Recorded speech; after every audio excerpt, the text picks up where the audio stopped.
So divergence theorem, it is going to give relation between surface integral and volume integral. So here it is a surface integral. Before explaining the definition, let us see the formula. After seeing the formula, it will be quite easy for you to write the definition. So this is double integral, which represents the area. This is the triple integral, so it is representing the volume integral. So here it is ds, here it is dv. The vector used here is f vector.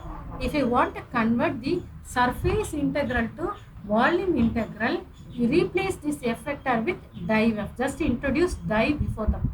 N cap has no meaning because n cap is representing only the direction of ds. If you write it this as ds vector, it's quite enough.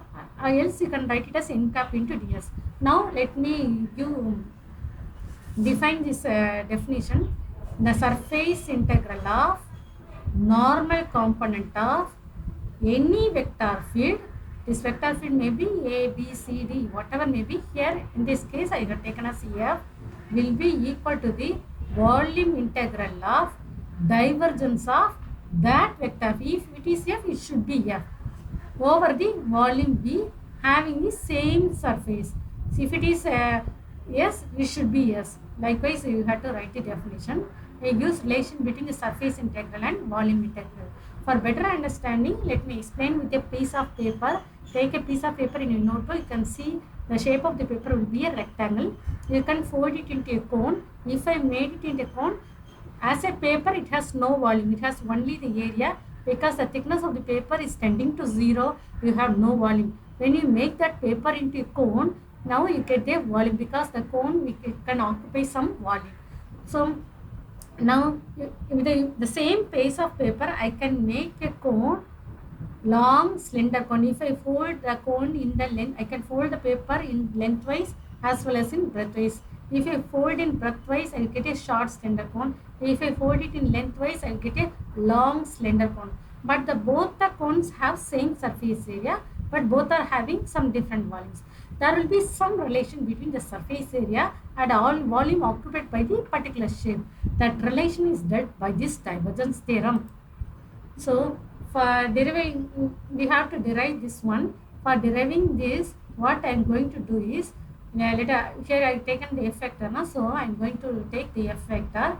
So f vector will be fx into I vector plus fy into j vector plus fz into k vector. This is the component along x axis. This is the component along y axis. This is the component along z axis. I, j, k is the corresponding vectors. Now let us take div f, because after taking f, we have to take div f. I am taking step by step. So now I am going to take div f. Div means d for dot, so it is del dot f. We know what is del.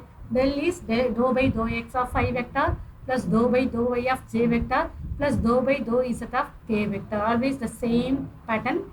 Dot, the same f vector.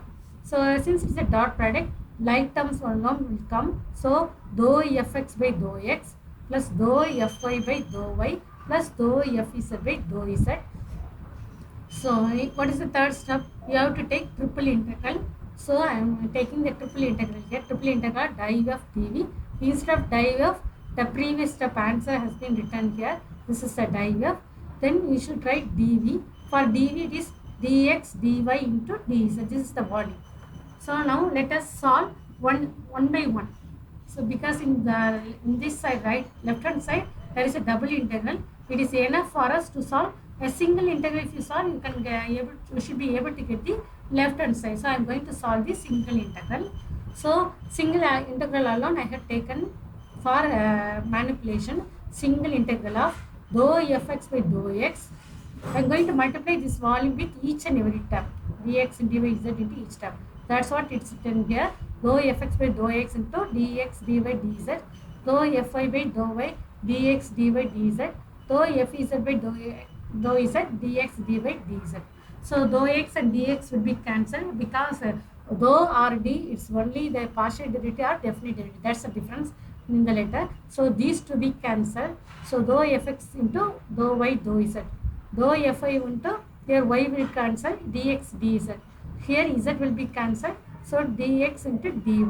So now it can be viewed as an area. See, it is an area, it is also an area, it is also an area. So so this area, what we can replace, you can see here, double integral of dou fx. Instead of dy dz, I am going to write it as dxs. Here x alone, x alone missing here, but now the area will be d. Why I am writing this as x? So for this understanding only, I kept this picture once again here. Actually, I explained this diagram in the coordinate system. Even then, for remembrance, I bring this. So we can see here, what is here, d, where is dxs?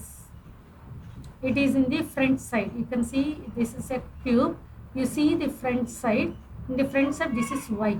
See, it is along y axis now. So this is y, and this is z. This vertical is z. So what is the area? Y into z. So this portion, you can see it is in the front side. For this portion, the x is the constant. So this portion is represented by dxs.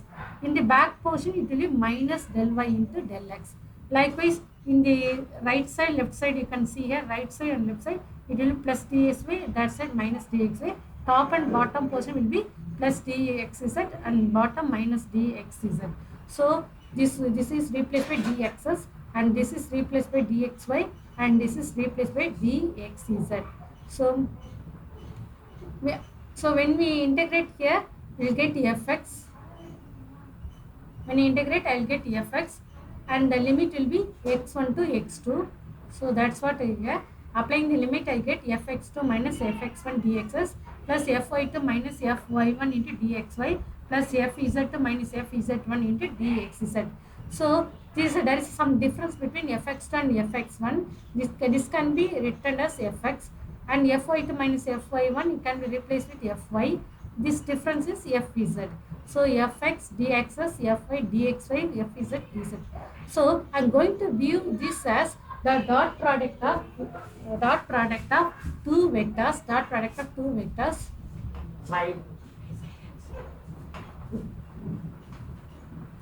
Dot product of two vectors, fx I vector plus fy j vector plus fz k vector dot dxs I vector plus dxy j vector plus dxz k vector. So we can see here, like products will be dotted. If I dot now, what I will get? Fx dxs, see, first term. Fy dxy, second term. Fz dxz, the third term. So I think you can view this term as the product of two vectors, dot product of two vectors. Now this can be written as f vector, this can be written as ds vector. If I want to take the direction from the ds, what should I write? F vector dot n cap into ds. So for this left hand side, it is the volume integral. So this is the volume integral. So volume integral of div f dv will be equal to surface integral of f vector dot n cap ds, which is the right hand side. So this is advantages in electromagnetic theory, as volume integrals are more easy to evaluate than the surface integral. So the same concept, if you apply for an electric field, you get the Laplace and Poisson equation, which you might have heard this word in your mathematics. So here is a problem for a divergence theorem. So how to calculate the divergence theorem? See here, the surface, evaluate the surface integral. They are asked to find the surface integral, where S is the surface of the sphere, x square plus y square plus z square is equal to here. This is the equation of the sphere, and the orientation is upper direction. So using we are going to solve using the divergence theorem, because divergence theorem solving is quite easier. So let it be I equal to double integral of x cube dy dz. This is a given problem. I am going to change for the divergence. Using divergence, I am going to take into volume. So 3 x square plus 3 y square plus 3 is equal to dx dy dz.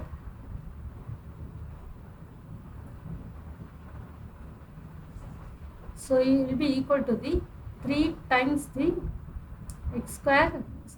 Let me stop here, and after explaining that